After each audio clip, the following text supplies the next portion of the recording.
Nagpunta kami sa Japan, bagong labas lang. Sa presidential table, dinention niya lahat. Si Sandro, Dad, Manong Chavit is here. Ginoon niya, oh. Hindi niya ako pinansin. Ang mga overseas workers, bastos naman ng presidente niya, sabi nila. Oh, nagtampo ba ako? Hindi.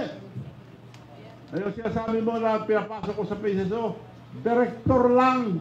Dahil chairman ng PCSO yung kapatid ko noon. Anak niya yon, director lang. Oo, ang dami naman yan eh. Sabi naman ni Special Assistant to the President, Nagdameo, sigurado na yan, Manong. Sinabi na ng Presidente, sigurado na yan.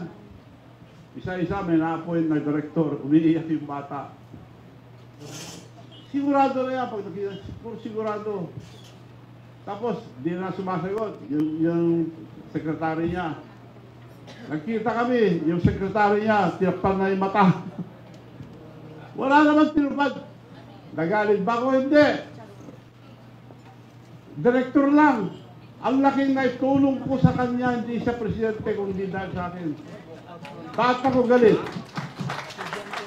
Bakit ako nainis sa kanya ngayon?